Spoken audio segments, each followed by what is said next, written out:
Hi everyone, this is Sneha. Welcome back to the channel. Hope you all are doing good. तो बच्चा, हमारी previous video के अंदर हम लोगों ने कंज्यूमर प्रोटेक्शन तैयार करा था वन शॉट के अंदर, एंड आई होप आप लोगों ने वो वीडियो देखी है। और अगर नहीं देखा, नहीं पढ़ा, तो मेरी ये रिक्वेस्ट है बच्चे, उस चैप्टर को जरूर पढ़ लो। देखो यार, कंज्यूमर प्रोटेक्शन बहुत ही ईजी सा चैप्टर है। छोटी क्लास से आप लोग पढ़ते आ रहे हो, आप सबको पता है कंज्यूमर कौन होता है, कंज्यूमर प्रोटेक्शन क्या होता है, कंज्यूमर के क्या राइट्स होते हैं, क्या रिस्पॉन्सिबिलिटीज होती है। तो बहुत ही ईजी सा चैप्टर है, एक बार देखोगे सारा समझ में आ जाएगा। फ्री के नंबर दिलाएगा वो चैप्टर आपको। तो अगर नहीं पढ़ा तो मैंने डिस्क्रिप्शन के अंदर लिंक दिया है, उस चैप्टर को जरूर पढ़ लेना। मैक्रो इकोनॉमिक्स का कोई चैप्टर रहता है, वहां पर कोई डाउट है तो मैंने मैक्रो इकोनॉमिक्स की प्लेलिस्ट का लिंक भी डिस्क्रिप्शन में दिया है, वो वहां से तैयार कर लेना। आज हम लोग पढ़ेंगे हमारी बिजनेस स्टडीज के पार्ट 2 का चैप्टर नंबर 1, यानी कि आपकी बुक का chapter number 9, financial management. So let's start. अब देखो बच्चा, फाइनेंशियल मैनेजमेंट, नाम के अंदर दो वर्ड्स आ रहे, एक आ रहा है फाइनेंशियल और एक आ रहा है मैनेजमेंट। इसका मतलब क्या है? फाइनेंस का मैनेजमेंट। किसका मैनेजमेंट? फाइनेंस का मैनेजमेंट। तो बच्चे, फाइनेंस होता क्या है? देखो, फाइनेंस क्या है? सपोज आज मुझे एक फर्नीचर बिजनेस स्टार्ट करना है, तो बच्चे फर्नीचर बिजनेस स्टार्ट करने के लिए मुझे क्या चाहिए होगा? मुझे चाहिए होगा बच्चा एक लैंड, जहां पर मैं मेरा बिजनेस सेटअप कर सकूं। वहां पर फिर मैं मेरी वर्कशॉप तैयार करूंगी, मैं मेरा शोरूम सेटअप करूंगी, तो वहां पर मुझे मनी की रिक्वायरमेंट है। ठीक है भाई। अब वो सब चीजें मैंने खरीद ली, तो बच्चा मुझे मशीन्स की जरूरत पड़ेगी फर्नीचर बनाने के लिए, तो मशीन्स पर मुझे पैसा खर्च करना पड़ेगा। तो ठीक है, ये तो भाई शुरुआत के अंदर हम लोगों ने पैसा खर्च करा। अब मेरा बिजनेस चल गया, एक एग्जिस्टिंग बिजनेस है, उसे भी मनी की रिक्वायरमेंट होती है डे टू डे एक्सपेंसेस को बियर करने के लिए। फॉर एग्जाम्पल, अगर आप रॉ मटेरियल खरीद के ला रहे हो तो मनी की रिक्वायरमेंट है। अपने एम्प्लॉयज को सैलरी या वेजेस देने के लिए मनी की रिक्वायरमेंट है। फर्नीचर बनाने के लिए बहुत सारे टूल्स की जरूरत पड़ती है। फॉर एग्जाम्पल, हैमर की जरूरत पड़ेगी, कील वगैरह की जरूरत पड़ेगी, फेविकॉल की जरूरत पड़ेगी, उन सब के लिए मनी की रिक्वायरमेंट है। अपना इलेक्ट्रिसिटी का बिल पे करने के लिए मनी की रिक्वायरमेंट है। तो हर जगह पर मनी की रिक्वायरमेंट है। बिजनेस शुरू करते टाइम भी मनी की रिक्वायरमेंट होगी, और जब आपका बिजनेस चलता जा रहा है तो डे टू डे एक्सपेंसेस को बियर करने के लिए भी मनी की रिक्वायरमेंट होगी। तो बच्चे, वो पैसा जो किसी भी बिजनेस की एक्टिविटीज को चलाने के लिए काम में आता है, उस मनी को बोला जाता है finance. Money required to carry out activities of the business is called business finance. किसी भी बिजनेस की एक्टिविटीज को चलाने के लिए जो मनी काम में आती है, उस मनी को बोला जाता है बिजनेस फाइनेंस। ठीक है भाई, समझ गए? तो फाइनेंस समझ में आ गया। अब उस फाइनेंस को कैसे मैनेज करना है भाई, देखना कि कितने फाइनेंस की जरूरत है, कितनी मनी की रिक्वायरमेंट है। ठीक है भाई, पता चल गया कि हमें 10 लाख रुपए चाहिए, 10 लाख की रिक्वायरमेंट है। इस मनी को कहाँ से अरेंज कर सकते हैं भाई? खुद के पास तो इतना पैसा होता नहीं है, जितना खुद के पास है उतना खुद के पास से निकाला, फिर बैंक से बोरो करा, शेयर्स वगैरह इशू करके पैसा आया। तो भाई देखना कितनी मनी की रिक्वायरमेंट है, इस मनी को हम लोग कहाँ से ला सकते हैं, कहाँ से एक्वायर कर सकते हैं, फिर इस मनी को कहाँ पर स्पेंड करना है, कौन कौन से असेट्स खरीदने हैं, कौन से प्रोजेक्ट में इन्वेस्ट करना है। वही सब क्या है? मनी का मैनेजमेंट, यानी कि फाइनेंशियल मैनेजमेंट। तो फाइनेंशियल मैनेजमेंट क्या है बच्चे? It refers to efficient acquisition of finance. सबसे पहले तो फाइनेंस को अरेंज करो, फाइनेंस को लेकर आओ।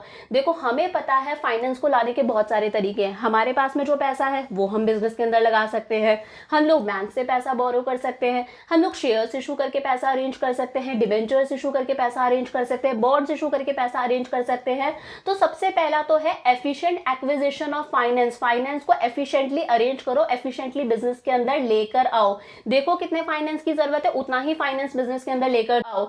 फॉर एग्जांपल, 10 लाख रुपीस की जरूरत है, तो 10 लाख रुपीस ही बिजनेस के अंदर लगाओ, 10 लाख रुपीस ही अरेंज करो। उससे कम करोगे तो भी काम नहीं चलेगा, ज्यादा करोगे आपका पैसा वेस्ट होगा। तो सबसे पहला क्या हो गया? Acquisition of finance. बिजनेस के अंदर फाइनेंस को लेकर आना, मनी को लेकर आना। Efficient utilisation of finance. अब पैसा आ गया तो उस पैसे को कैसे एफिशिएंटली यूटिलाइज करना है, कि मतलब उस मनी को उन्हीं जगह पर स्पेंड करो जहां पर वाकई में उसकी जरूरत है। आलतू फालतू फाइनेंस को खर्च मत करो, मनी को खर्च मत करो, अपने बिजनेस को डुबाओ मत। And efficient distribution and disposal of funds for smooth working of a company. अब अच्छा, ठीक है, फाइनेंस आ गया, ठीक है, आपने उस फाइनेंस को अलग अलग इन्वेस्टमेंट्स, अलग अलग असेट्स पे खर्च भी कर दिया। किसी प्रोजेक्ट में आपने इन्वेस्ट करा, कुछ असेट्स आपने खरीदे, डे टू डे एक्सपेंसेस के लिए आपने फाइनेंस को खर्च करा। अब आपकी जब कंपनी प्रॉफिट अर्न कर रही है तो उस प्रॉफिट को कैसे डिस्ट्रीब्यूट करे? देखो, थोड़ा सा याद दिलाती हूँ, नेशनल इनकम में मैंने पढ़ाया था। आपको प्रॉफिट हुआ, उस प्रॉफिट के अंदर से कंपनी सबसे पहले क्या दे देती है? टैक्स पे कर देती है, ठीक है। टैक्स पे करने के बाद में जो प्रॉफिट बचता है उसमें से कंपनी अपने शेयर होल्डर्स को क्या पे करती है, डिविडेंड पे करती है। और डिविडेंड पे करने के बाद में भी जो सरप्लस प्रॉफिट बचता है उसको कंपनी अपने पास में रख लेती है, कंपनी खुद ही अपने पास में रख लेती है, उसे बोला जाता है रिटेन्ड अर्निंग्स। क्या कहते हैं, रिटेन्ड अर्निंग्स। एक बार दोबारा समझाती हूँ, ठीक है भाई, बिजनेस के अंदर फाइनेंस लेकर आए, फाइनेंस एक्वायर करा, उस फाइनेंस को एफिशिएंटली यूटिलाइज करा, अलग अलग असेट्स खरीदे, अलग अलग प्रोजेक्ट्स के अंदर उस पैसे को इन्वेस्ट करा। अब आपके बिजनेस के अंदर जो प्रॉफिट होता है उसे 3 जगह डिस्ट्रीब्यूट करते हैं। सबसे पहले गवर्नमेंट के पास में जाता है टैक्सेशन, फिर जो पैसा बचता है उससे हम हमारे शेयर होल्डर्स को क्या देते हैं, डिविडेंड, और फिर जो पैसा बचता है वो कंपनी अपने पास में रखती है ताकि बिजनेस के अंदर ही फर्दर फ्यूचर के अंदर इन्वेस्ट कर सके, जिसे बोलते हैं रिटेन्ड अर्निंग्स। तो efficient distribution and disposal of funds for smooth working of company, कि किस तरह से कंपनी इस प्रॉफिट को एफिशिएंटली डिस्ट्रीब्यूट करे, कितना शेयर होल्डर्स को दे, कितना खुद के पास रखे, ये सारी चीजों को बोला जाता है फाइनेंशियल मैनेजमेंट। तो कुल मिला के इसके अंदर 3 चीजें आ गई। सबसे पहला क्या है, एफिशिएंट एक्विजिशन ऑफ फाइनेंस, की फाइनेंस को एफिशिएंटली बिजनेस के अंदर लेकर आओ, फाइनेंस को एफिशिएंटली अरेंज करो, जितना रिक्वायर्ड है उतना ही फाइनेंस लेकर आओ, उससे ज्यादा भी मत लाओ, कम भी मत लाओ। सेकंड है एफिशिएंट यूटिलाइजेशन ऑफ फाइनेंस, जो पैसा आप बिजनेस के अंदर लेकर आए हो उसे एफिशिएंटली खर्च करो, जितना चाहिए उतना ही खर्च करो, ना उससे कम ना उससे ज्यादा। और फिर जो आपको प्रॉफिट्स होते हैं उसको बहुत ही सोच समझ के एफिशिएंटली आप डिस्ट्रीब्यूट करो ताकि आपकी कंपनी स्मूथली शांति से चल सके। समझ गए भाई, तो फाइनेंशियल मैनेजमेंट समझ में आ गया। अब इस फाइनेंशियल मैनेजमेंट का क्या रोल है, क्या इंपॉर्टेंस है, financial activities of company are affected by the financial management of a company. Company की जितनी भी फाइनेंशियल एक्टिविटीज है, यानी कि मनी से रिलेटेड जो एक्टिविटीज हैं, वो किससे अफेक्ट होती हैं, कंपनी के फाइनेंशियल मैनेजमेंट से। जो डिसीजंस कौन ले रहा है, financial manager. For example, number 1 है size and composition of fixed assets. हमारे बिजनेस के अंदर कितने फिक्स्ड असेट्स खरीदने हैं, कितना अमाउंट फिक्स्ड असेट्स पे खर्च करना है। फॉर एग्जांपल मैं कहती हूँ 50 लाख रुपए फिक्स्ड असेट्स पे खर्च करना है, तो सबसे पहले ये डिसाइड करना कि फिक्स्ड असेट्स पे कितना अमाउंट खर्च करना है, कौन कौन से फिक्स्ड असेट्स पे अमाउंट खर्च करना है। फॉर एग्जांपल लैंड पे खर्च करना है, मशीनरी पर खर्च करना है, कोई बड़ा प्लांट इंस्टॉल करवाना है, किसी प्रोजेक्ट पे पैसा लगवाना है, कोई बड़ी इन्वेस्टमेंट करनी है। तो ये सारी चीज़ों का पता हमें किससे चलता है, फाइनेंशियल मैनेजमेंट से। सेकेंड है amount and composition of current assets. भाई फिक्स्ड असेट्स पे थोड़ी ना सिर्फ पैसा खर्च करते हैं, पैसा तो करंट असेट्स पर भी खर्च करा जाता है। तो ये डिसाइड करना भाई हमारे पास में करंट असेट्स कितनी वैल्यू के रहेंगे। फॉर एग्जांपल मैं कहती हूँ 25 लाख के करंट असेट्स हमारे पास में रहेंगे, तो ये डिसाइड करना भाई करंट असेट्स में कितना पैसा लगा के रखना है। अब याद करो, करंट असेट्स तो बहुत तरीके होते हैं। कैश क्या है, करंट असेट है। स्टॉक क्या है बच्चे, करंट असेट है। डेटर्स यानी कि रिसीवेबल्स भी क्या है, हमारे करंट असेट्स है। तो ये सारी की सारी चीजें क्या है, करंट असेट्स है। तो सबसे पहले ये देखना कि कितना पैसा करंट असेट्स के अंदर लगा के रखना है, फिर पर्टिकुलर कैश में कितना लगा के रखना है, ठीक है, कैश कितना रखना है बिजनेस के अंदर, स्टॉक पर कितना रुपया खर्च करके रखना है, रिसीवेबल्स कितने अमाउंट के हैं। इन सब चीजों का पता भी हमें किससे चलता है, फाइनेंशियल मैनेजमेंट से। थर्ड है amount of long term and short term funds. बहुत इंपॉर्टेंट है बच्चे, हमें बिजनेस के अंदर पैसे की रिक्वायरमेंट होती है, हमें बिजनेस के अंदर फंड्स की रिक्वायरमेंट होती है, और वो फंड्स हम लॉन्ग टर्म सोर्सेज से भी अरेंज कर सकते हैं, शॉर्ट टर्म सोर्सेज से भी अरेंज कर सकते हैं। अगर लॉन्ग टर्म सोर्सेज से हमने फंड्स अरेंज करे, फॉर एग्जांपल मैं कहती हूँ जिन्हें हमें पे बैक करना है 5 साल से 25 साल के अंदर अंदर, ठीक है, मतलब लॉन्ग टर्म सोर्स है, उन्हें बोला जाता है लॉन्ग टर्म फंड्स। वहीं अगर हम लोगों ने शॉर्ट टर्म सोर्सेज से पैसा अरेंज करा कि विद इन 5 ईयर्स हम उस पैसे को पे बैक कर देंगे, रीपे कर देंगे, उन फंड्स को बोलते हैं short term funds. For example अगर मैंने शेयर्स इशू करे, डिबेंचर्स इशू करे, बॉन्ड्स इशू करे, तो वो हमारे कौन से सोर्सेज हैं, लॉन्ग टर्म सोर्सेज है, लॉन्ग टर्म फंड्स है। फॉर एग्जाम्पल मैंने बैंक से उधार ले लिया, ठीक है, अपने किसी जो सप्लायर था जिससे मैं रॉ मटेरियल वगैरह लेकर आ रही थी, लकड़ी वगैरह लेकर आ रही थी, उससे मैं उधार के अंदर ले आई, वो क्या है, मेरा शॉर्ट टर्म फंड है। तो ये देखना कि भाई हम मनी कहाँ से अरेंज करें, लॉन्ग टर्म फंड से अरेंज करें या शॉर्ट टर्म फंड से करें, दोनों से कर रहे हैं तो इससे कितना अरेंज करें, इससे कितना अरेंज करें। ये सब चीजों का पता हमें किससे चलता है, फाइनेंशियल मैनेजमेंट से। फोर्थ है breakup of long term financing into डेब्ट एंड इक्विटी। बहुत इंपॉर्टेंट है बच्चा, जब हम लॉन्ग टर्म सोर्सेज से फाइनेंस अरेंज करते हैं, जब हम लॉन्ग टर्म फंड्स अरेंज करते हैं, तो वो 2 चीजों से कर सकते हैं, बताती हूँ। एक हम लोग कर सकते हैं इक्विटी शेयर होल्डर से, कैसे? इक्विटी शेयर कैपिटल देके, इक्विटी शेयर कैपिटल देके हम लोग पैसा अरेंज कर सकते हैं। एक हम लोग बच्चे डिबेंचर्स वगैरह इशू कर सकते हैं, डिबेंचर्स इशू कर दिए, बॉन्ड्स इशू कर दिए, बैंक से हम लोगों ने लोन ले लिया, ठीक है। तो बच्चे जो पैसा हमारा खुद का है, या तो मैं रिटेन अर्निंग्स में से बिजनेस के अंदर कोई पैसा लगा रही हूँ, या फिर मैंने इक्विटी शेयर्स इशू करके कोई पैसा लगाया है बिजनेस के अंदर, उसे हम लोग बोलते हैं इक्विटी। समझ रहे हो? एक बार दोबारा समझाती हूँ। जब हम लॉन्ग टर्म सोर्सेज से बिजनेस के अंदर पैसा लगाते हैं उसे हम लोग बोलते हैं लॉन्ग टर्म फंड्स। अब इसे पाने के हमारे पास में दो तरीके हैं, एक होता है डेब्ट और एक होता है इक्विटी। ध्यान से समझना, अगर बिजनेस के अंदर हम लोग जो हमारे पास में खुद का पैसा रखा है, रिटेन अर्निंग्स, उसी से पैसा लगा रहे हैं, तो वो किसके अंदर जाएगा? इक्विटी के अंदर जाएगा। Share capital, equity shares issue करके अगर पैसा लगाने हैं, वो किसके अंदर जाएगा? इक्विटी के अंदर। बट अगर हम लोगों ने डिबेंचर्स इशू करे, बॉन्ड्स इशू करे, या फिर लोन लिया बैंक से, तो वो उसे हम लोग क्या कहते हैं भाई? डेब्ट। क्योंकि यहाँ पर इस अमाउंट पे हमें क्या देना है? इंटरेस्ट देना है। तो ये देखना भाई, कितना तो हम लोग डेब्ट से पैसा रेज करें, कितना इक्विटी से रेज करें। भाई डेब्ट से पैसा रेज करा है तो डेफिनेटली आपको क्या देना पड़ेगा? ज्यादा से ज्यादा उस पैसे पर इंटरेस्ट देना पड़ेगा। इक्विटी से ले रहे हो तो इक्विटी पर कोई इंटरेस्ट नहीं देंगे भाई, रिटेन अर्निंग्स खुद ही है, इस पे क्या इंटरेस्ट दोगे? इक्विटी शेयर होल्डर्स तो कंपनी के ओनर्स माने जाते हैं, इनको क्या इंटरेस्ट दोगे? तो अगर डेब्ट से पैसा रेज करो, डिबेंचर्स वगैरह इशू करके, लोन वगैरह लेके, तो क्या दोगे? उस पर इंटरेस्ट दोगे। इक्विटी है मतलब रिटेन अर्निंग्स या फिर इक्विटी शेयर होल्डर्स, उस पर कोई इंटरेस्ट नहीं बनता, वो हमारा खुद का पैसा है। All items in profit and loss, बच्चा प्रॉफिट एंड लॉस के अंदर जितने भी आइटम्स हैं वो भी फाइनेंशियल मैनेजमेंट की वजह से अफेक्ट होते हैं। फॉर एग्जाम्पल, अगर फाइनेंशियल मैनेजर ने डिसाइड करा कि फिक्स्ड असेट्स ज्यादा खरीदने हैं, तो बच्चा अगर फिक्स्ड असेट्स ज्यादा खरीदने हैं तो फिक्स्ड असेट्स पे डेप्रिसिएशन भी ज्यादा लगेगा, ठीक है। अगर फाइनेंशियल मैनेजर ने डिसाइड करा कि डिबेंचर्स से पैसा रेस करना है, भाई बहुत सारे डिबेंचर्स इशू कर दिए, तो याद करो डिबेंचर्स पर भी क्या देते हैं हम लोग? इंटरेस्ट देना पड़ता है। भाई डेप्रिसिएशन देना पड़ रहा है, इंटरेस्ट देना पड़ रहा है, ये सारे क्या है? खर्चे हैं। खर्चे बढ़ेंगे तो प्रॉफिट्स कम हो जाएंगे। तो वही प्रॉफिट एंड लॉस के अंदर जो भी आइटम्स हैं वो भी फाइनेंशियल मैनेजमेंट की वजह से अफेक्ट होते हैं। तो समझ में आ गया भाई फाइनेंस क्या होता है, फाइनेंशियल मैनेजमेंट क्या, और फाइनेंशियल मैनेजमेंट का क्या रोल है। अब बात करते हैं भाई फाइनेंशियल मैनेजमेंट का मेन ऑब्जेक्टिव क्या है, पर्पस क्या है, उद्देश्य क्या है।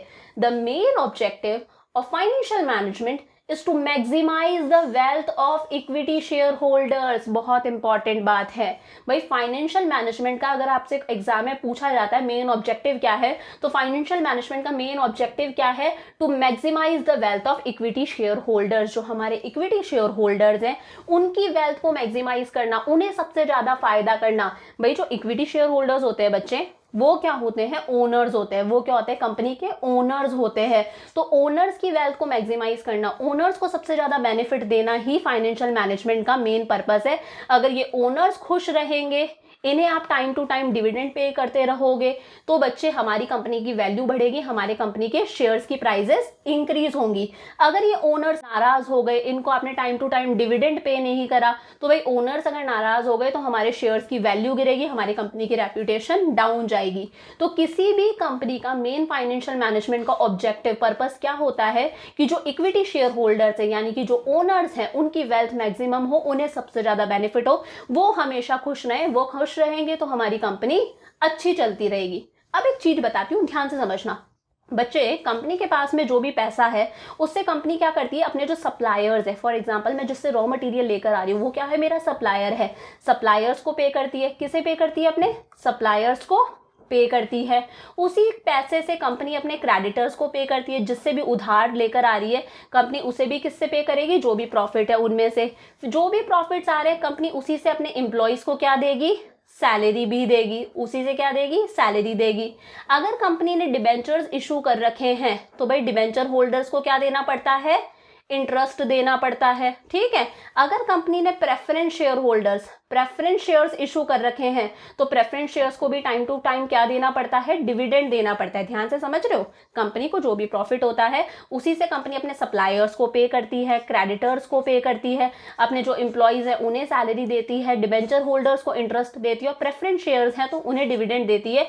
और फिर अगर लास्ट में कंपनी के पास में कोई अगर पैसा बचता है, कंपनी के पास में सरप्लस प्रॉफिट बचता है, तो लास्ट में इक्विटी शेयर होल्डर्स जो है, जो ओनर्स माने जाते हैं, ऊपर जो लिखा है मैंने इक्विटी शेयर होल्डर्स, जो कि क्या है? हमारे ओनर्स हैं, फिर उन्हें डिविडेंड दिया जाता है लास्ट के अंदर। तो कंपनी ने बोला कि भाई मेन ऑब्जेक्टिव क्या है फाइनेंशियल मैनेजमेंट का, इक्विटी शेयर होल्डर्स को खुश रखना, इन्हें टाइम टू टाइम डिविडेंड देना। भाई अगर आपने लास्ट वाले को ही खुश रख लिया तो ऊपर वाले तो अपने आप खुश हैं, क्योंकि इनको पे करके ही हम इस पर आ रहे हैं। और अगर हमने इसकी सोच ली मतलब इनका भला तो अपने आप ही हो गया। तो मेन ऑब्जेक्टिव क्या है, इक्विटी शेयर होल्डर्स को खुश रखना, इनकी वेल्थ को मैक्सिमाइज रखना। और ये मेन काम अगर आपने कर दिए तो ऊपर वालों को तो आप अपने आप ही उनका तो भला करके आए हो। तो फर्स्ट तो क्या हो गया, maximisation of wealth of equity share holders, ये क्या है आपका मेन ऑब्जेक्टिव है। और इस मेन ऑब्जेक्टिव को अगर आपने अचीव कर लिया तो ये बाकी के सेकंड, थर्ड, फोर्थ, फिफ्थ तो आपने ऑटोमेटिकली अचीव कर लिए। जैसे सेकंड क्या है, प्रॉफिट मैक्सिमाइजेशन। भाई अगर आपको प्रॉफिट होगा, अगर आपको प्रॉफिट ज्यादा हुआ है तभी तो आप अपने इक्विटी शेयर होल्डर्स को खुश रख पा रहे हो। प्रॉफिट हुआ है तभी तो आप इन सबको पे करके इन्हें अच्छा पे कर पा रहे हो। अगर प्रॉफिट ही अच्छा नहीं हुआ तो डेफिनेटली आप इक्विटी शेयर होल्डर्स को पे नहीं कर पाओगे। तो एक और ऑब्जेक्टिव क्या हो गया फाइनेंशियल मैनेजमेंट का, प्रॉफिट ज्यादा से ज्यादा अर्न करना। थर्ड है मेंटेनेंस ऑफ लिक्विडिटी। देखो लिक्विडिटी मेंटेन करने का मतलब क्या है, फर्म के पास में हमेशा कैश अवेलेबल होना, इतना कैश अवेलेबल होना कि वो अपने सप्लायर्स को टाइम टू टाइम पे कर सके, अपने क्रेडिटर्स को टाइम टू टाइम पे कर सके, एम्प्लॉइज को सैलरी और वेजेस टाइम टू टाइम दे सके, कभी ऐसा ना हो कि उसमें डिले हो जाए, डिबेंचर होल्डर्स को इंटरेस्ट दे दे, प्रेफरेंस शेयर होल्डर्स को डिविडेंड टाइम टू टाइम दे। इतना फर्म के पास में कैश अवेलेबल होना चाहिए, इतनी लिक्विडिटी होनी चाहिए। तो भाई इनका सोच लिया मतलब इनको तो आप डेफिनेटली पहले ही पे करके आए हो। Proper utilisation of funds, financial management का ऑब्जेक्टिव है कि उसके पास में जितना भी पैसा है उसका प्रॉपर यूटिलाइजेशन होना, ना तो जरूरत से ज्यादा खर्च करना ना जरूरत से कम खर्च करना। सोच समझ के उसके पैसे को खर्च करो कि भाई आलतू फालतू जगह उस पैसे को मत लगाओ, ठीक है। Meeting of financial commitment with creditors, अगर क्रेडिटर्स को आपने बोला है कि 4 महीने बाद में हम पेमेंट करेंगे तो भाई उस कमिटमेंट पर रहो, 4 महीने बाद में उसे पे बैक कर दो। आपकी जो फाइनेंशियल कमिटमेंट्स है अपने क्रेडिटर्स को वो हमेशा पूरी करो। इन सब का सोच के चलो। इक्विटी शेयर होल्डर्स का सोच लिया मतलब इन सब का तो आपने पहले से ही सोच रखा है। तो समझ में आ गया भाई क्या होता है, क्या देखा, फाइनेंस क्या है, फाइनेंशियल मैनेजमेंट क्या है, फाइनेंशियल मैनेजमेंट का क्या रोल है, क्या इंपॉर्टेंस है ये भी बोल सकते हो, और क्या फाइनेंशियल मैनेजमेंट के क्या ऑब्जेक्टिव्स हैं। तो बच्चे अगर मेन ऑब्जेक्टिव लिखने के लिए आता है छोटे मार्क्स के क्वेश्चन के अंदर तो क्या लिखोगे, to maximise the wealth of equity share holders. और ये क्या है, बाकी के अदर ऑब्जेक्टिव्स हैं। अब चलते हैं बच्चे नेक्स्ट टॉपिक पर। नेक्स्ट टॉपिक है फाइनेंशियल प्लानिंग। तो सबसे पहले तो बच्चे प्लानिंग का मतलब देखो, प्लानिंग आप सबको पता है, पहले से ही डिसाइड कर लेना क्या करना है, कैसे करना है, काम किससे करवाना है, मतलब सब कुछ एडवांस में डिसाइड कर लेना भाई कैसे क्या करना है। कोई पार्टी भी अगर ऑर्गेनाइज करते हैं तो एट ए टाइम थोड़ी ना सारी चीजें सोचते हैं, पहले से डिसाइड करके रखना है क्या करना है, कहाँ पर पार्टी ऑर्गेनाइज करनी है, किस किस को बुलवाना है। तो वही प्लानिंग है, पहले से सोच के रखना what to do, how to do. अब फाइनेंशियल प्लानिंग क्या है, मनी से related planning. Financial planning means deciding in advance, advance में ही डिसाइड कर लेना हाउ मच टू स्पेंड, कितना अमाउंट खर्च करना है, कितना मनी खर्च करना है, on what to spend according to funds available. Financial planning का मतलब क्या है, एडवांस में ही डिसाइड कर लेना हाउ मच टू स्पेंड, कितना मनी स्पेंड करना है और उस मनी को कहाँ पर स्पेंड करना है। फॉर एग्जाम्पल आपके सामने है प्रोजेक्ट ए, आपके सामने है प्रोजेक्ट बी, दो प्रोजेक्ट आपके सामने, आपको डिसाइड करना है कितना अमाउंट खर्च करना है और ए पर खर्च करना है या बी पर खर्च करना है, ऑन व्हाट टू स्पेंड, किस पर खर्च करना है, out of the funds available, जितने भी आपके पास में फंड्स अवेलेबल हैं उसमें से। तो इसी डेफिनेशन को थोड़ा सा और अच्छे से समझते हैं। It means determination of amount of funds needed by an enterprise to carry out its operation smoothly. सबसे पहले तो ये पता लगाना कि किसी भी ऑर्गेनाइजेशन को, जो भी आपकी कंपनी है, उसके अंदर कितने फंड्स की रिक्वायरमेंट है। Determination of amount of funds needed, कितने फंड्स की रिक्वायरमेंट है ताकि जो ऑर्गेनाइजेशन की एक्टिविटीज हैं, जो भी ऑपरेशंस हैं, वो स्मूथली चल सके। तो सबसे पहले पता लगाना भाई कितनी मनी की रिक्वायरमेंट है। सेकेंड है determination of source of funds. अब देखना है फंड्स को आप कहाँ से अरेंज कर सकते हो। देखो मैंने अभी पहले भी बताया था, आप खुद का पैसा भी लगा सकते हो जिसे हम रिटेन अर्निंग्स बोलते हैं, खुद की सेविंग्स है। आप मार्केट से भी पैसा अरेंज कर सकते हो, बैंक से लोन ले सकते हो, इक्विटी शेयर्स इशू करके आप पैसा अरेंज कर सकते हो, डिबेंचर्स इशू करके पैसा अरेंज कर सकते हो। बहुत सारे तरीके हैं पैसा अरेंज करने के। तो ये देखना कि भाई कौन कौन से सोर्सेज हैं जहां से आप फंड्स अरेंज कर सकते हो, मनी अरेंज कर सकते हो। Determination of suitable policies for proper utilisation of funds. अब ठीक है, फंड्स आपके पास में आ गए, तो ये मेक श्योर करना कि उन फंड्स का प्रॉपर यूटिलाइजेशन हो, वेस्टेज ना हो, जरूरत से ज्यादा पैसे को खर्च ना करो, जरूरत से कम भी खर्च ना करो। तो उसके हिसाब से सूटेबल पॉलिसीज बनाना कि भाई ताकि जो फंड्स आपने मार्केट से रेज करे उनका प्रॉपर यूटिलाइजेशन हो जाए। यही क्या है फाइनेंशियल प्लानिंग। देखना कितने फंड्स चाहिए, किस किस चीज पे फंड्स को खर्च करना है, क्या क्या सोर्सेज है, कहां कहां से आप फंड्स अरेंज कर सकते हो, ये मेक श्योर करके रखना कि उन फंड्स का प्रॉपर यूटिलाइजेशन हो। यही क्या है फाइनेंशियल प्लानिंग। दो ही ऑब्जेक्टिव्स है बच्चे फाइनेंशियल प्लानिंग के। पहला ऑब्जेक्टिव है to ensure availability of funds whenever these are required. देखो घर के अंदर पापा भी फाइनेंशियल प्लानिंग करके रखते हैं, बिल्कुल करके रखते हैं। अगर वो फाइनेंशियल प्लानिंग ना करे तो क्या वो टाइम पर आपकी स्कूल की फीस दे सकते हैं? नहीं दे सकते। क्या वो टाइम पर इलेक्ट्रिसिटी के बिल्स पे कर सकते हैं? नहीं कर सकते। क्या वो टाइम पर दूध वाले को पेमेंट कर सकते हैं? नहीं कर सकते। बहुत सारी पेमेंट्स करने में उन्हें दिक्कत हो जाएगी। तो फाइनेंशियल प्लानिंग का मेन ऑब्जेक्टिव क्या है? टू इंश्योर, ये मेक श्योर करके रखना availability of funds whenever these are required. जब भी फंड्स की रिक्वायरमेंट है, जब भी फंड्स की जरूरत है, फंड्स क्या हो? अवेलेबल हो। कभी फंड्स की रिक्वायरमेंट हो और फंड्स ही अवेलेबल नहीं है तो बच्चे मतलब कहीं ना कहीं फाइनेंशियल प्लानिंग सही नहीं थी। तो ये मेक श्योर करके रखना जब भी पैसे की रिक्वायरमेंट है पैसा अवेलेबल हो। To see that firm does not raise resources unnecessarily. ये भी मेक श्योर करके रखना कि जो फर्म है वो अननेसेसरीली ही मार्केट से पैसा रेज ना कर ले, मार्केट से अननेसेसरीली ही पैसा उठा ना ले। फॉर एग्जाम्पल बहुत ही बिना सोचे समझे मार्केट से लोन ले लिया, शेयर्स इशू करके बहुत सारा पैसा उठा लिया है, फिर लास्ट में पता लगा कंडीशन ऐसी हो रही है उस पैसे को, उस मनी को पे बैक ही नहीं कर पा रहे। ठीक है, बैंक से बहुत सारा पैसा बोरो कर लिया और लास्ट में आप उस पैसे को पे बैक ही नहीं कर पा रहे, रिटर्न ही नहीं कर पा रहे। कहीं ना कहीं कंपनी अफेक्ट होगी, कंपनी की फाइनेंशियल पोजीशन डाउन जाएगी। तो ये भी मेक श्योर करके रखना कि फर्म अननेसेसरीली ही, बिना मतलब ही मार्केट से पैसा रेज ना कर ले। ये दोनों क्या है? ऑब्जेक्टिव्स हैं फाइनेंशियल प्लानिंग के, जो आपको याद होने चाहिए, एग्जाम में पूछे जा सकते हैं। लास्ट टॉपिक है बच्चे इंपॉर्टेंस ऑफ फाइनेंशियल प्लानिंग की फाइनेंशियल प्लानिंग की क्या इंपॉर्टेंस है, फाइनेंशियल प्लानिंग क्यों जरूरी है। फर्स्ट है makes the firm better prepare to face the future. अगर आपने फाइनेंशियल प्लानिंग कर रखी है तो आप फ्यूचर को अच्छे से सिक्योर कर सकते हो, फ्यूचर के लिए आप लोग प्रिपेयर हो। अगर फर्म ने ऑलरेडी फ्यूचर के लिए प्लानिंग कर रखी है कि फ्यूचर के अंदर कितनी मनी की रिक्वायरमेंट होगी, कितने फंड्स की रिक्वायरमेंट है, वो फंड्स कहाँ कहाँ से अरेंज किए जाएंगे, उस फंड्स को कहाँ कहाँ पर खर्च करना है, किन किन प्रोजेक्ट्स पर उस पैसे को लगाना है, तो बच्चा इससे फर्म पहले से प्रिपेयर है फ्यूचर को लेके, फ्यूचर में उसे कोई अनसर्टेनिटी नहीं होगी।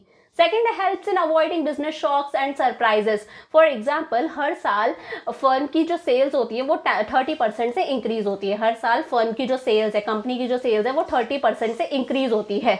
ठीक है, एकदम से कोविड आ गया, फर्म की जो सेल्स है वो 5% से ही इंक्रीज हुई। भाई 20% की गिरावट है, हर साल 30% से सेल्स इंक्रीज हो रही है, इस बार 5% से ही सेल्स इंक्रीज हुई। तो ये क्या है बच्चे? एक तरह का शॉक है। ठीक है, अगर आपने प्रॉपर फाइनेंशियल प्लानिंग कर रखी है तो आप इस तरह के शॉक्स से, इस तरह के सरप्राइजेस से बच सकते हो, क्योंकि आप पहले से फ्यूचर से को लेकर फ्यूचर के लिए रेडी हो। पहले से आपने सोच रखा है भाई कि 10% की सेल्स होगी तो आपको क्या करना है, 20% की सेल्स अगर इंक्रीज होंगी तो आपको क्या करना है, अगर सेल्स इंक्रीज ही नहीं होंगी, आपका बिजनेस डाउन चले गया तो आपको क्या करना है। अगर आपने पहले से सारी प्लानिंग कर रखी है तो भाई आपको अननेसेसरीली किसी तरह के शॉक्स नहीं मिलेंगे, किसी तरह के सरप्राइजेस नहीं मिलेंगे। आप फ्यूचर के लिए क्या रहोगे?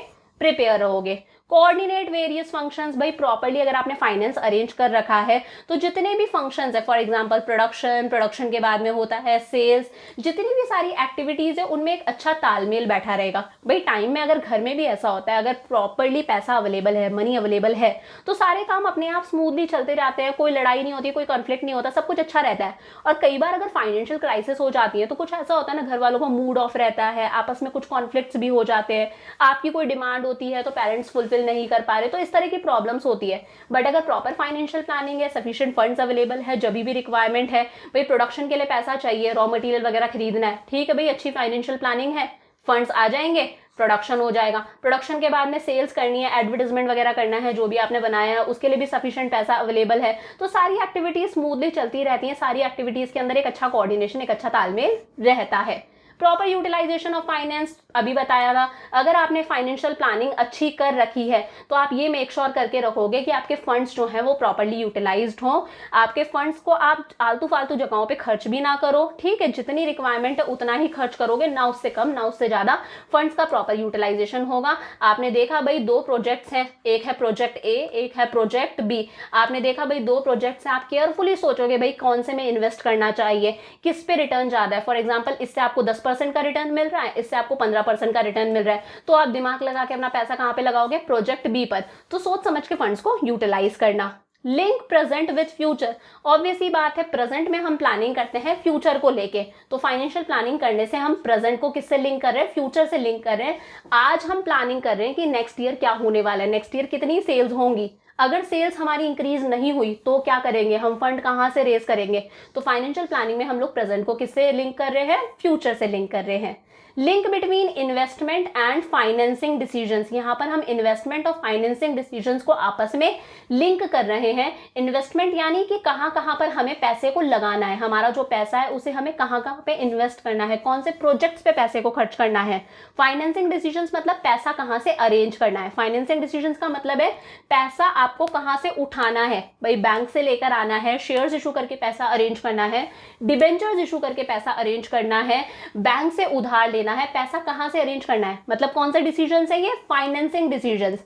पैसा आ गया, उस मनी को अब कहां पर स्पेंड करना है, कहां खर्च करना है, लैंड खरीदना है, मशीनरी खरीदनी है, कोई प्लांट इंस्टॉल करवाना है, किसी प्रोजेक्ट में पैसा लगाना है, किसी दूसरी कंपनी के शेयर्स खरीदने हैं, ये सारी एक्टिविटीज इन्वेस्टमेंट की पैसा कहां लगाना है, फाइनेंसिंग पैसा कहां से आएगा, ये सारी एक्टिविटीज भी लिंक्ड रहती हैं अगर हम लोगों ने प्रॉपर फाइनेंशियल प्लानिंग कर रखी है। लास्ट है बच्चे, makes evaluation of actual performance earlier. शुरुआत में आपने सोचा था कि भाई आपकी सेल्स इंक्रीज होंगी 30% से, ये आपने क्या करी थी, प्लानिंग करी थी। फाइनेंशियल प्लानिंग के अंदर आपने सोचा कि भाई इतना अगर हम पैसा खर्च करेंगे, अगर हम लोग हमारे प्रोजेक्ट बी पर खर्चा कर रहे हैं, कोई मशीनरी इंस्टॉल करवा रहे हैं, कोई और हम लोगों ने बिल्डिंग के अंदर नया काम शुरू करवा दिया, नया प्रोजेक्ट स्टार्ट कराया, अगर हमने आपने किसी तरह की इन्वेस्टमेंट करी है, तो आपने सोचा भाई इससे हमारी सेल्स 30% से इंक्रीज होगी। बट जब एक्चुअली साल का एंड हुआ तब आपने एक्चुअल रिजल्ट्स देखे कि हमारी सेल्स सिर्फ 25% से ही इंक्रीज हुई। तो भाई ये 5% का गैप कैसे आ गया। तो हम लोग इवैल्यूएट कर सकते हैं हमारी एक्चुअल परफॉर्मेंस को कि हमारी एक्चुअल परफॉर्मेंस अगर कम है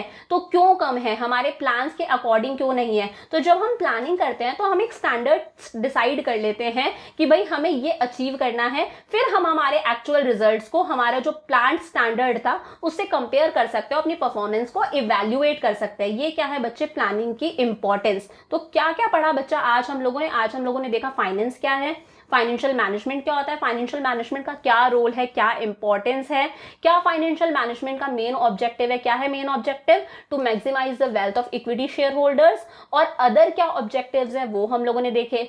देन हम लोगों ने एक और टॉपिक डिस्कस करा कि फाइनेंशियल प्लानिंग क्या होता है, फाइनेंशियल प्लानिंग के क्या ऑब्जेक्टिव्स हैं, कि ये मेक श्योर करके रखना कि जब भी फंड्स की रिक्वायरमेंट है तब फंड्स अवेलेबल हैं, और फर्म जो है वो अननेसेसरीली मार्केट से फंड्स रेस ना करे, अननेसेसरीली मार्केट से फंड्स ना उठाए कि भाई बाद में उन फंड्स को पे बैक ही नहीं कर पा रही, रिटर्न ही नहीं कर पा रही है, फर्म की फाइनेंशियल कंडीशन खराब हो गई। फिर हम लोगों ने देखा बच्चे फाइनेंशियल प्लानिंग की क्या इंपॉर्टेंस है, कंपनी को फाइनेंशियल प्लानिंग क्यों करनी चाहिए, ताकि वो फ्यूचर को लेकर सिक्योर रहे, फ्यूचर के अंदर उसको किसी तरह का कोई शॉक फेस ना करना पड़े, ताकि वो अपने फाइनेंस को प्रॉपर्ली यूटिलाइज कर सके, ताकि फर्म की जो एक्टिविटीज है, जो ऑपरेशंस है वो स्मूथली चलते रहे। तो बच्चे ये था इस चैप्टर का पार्ट 1, जिसके अंदर हम लोगों ने 2 मेन इंपॉर्टेंट टॉपिक्स डिस्कस करे, financial management and financial planning.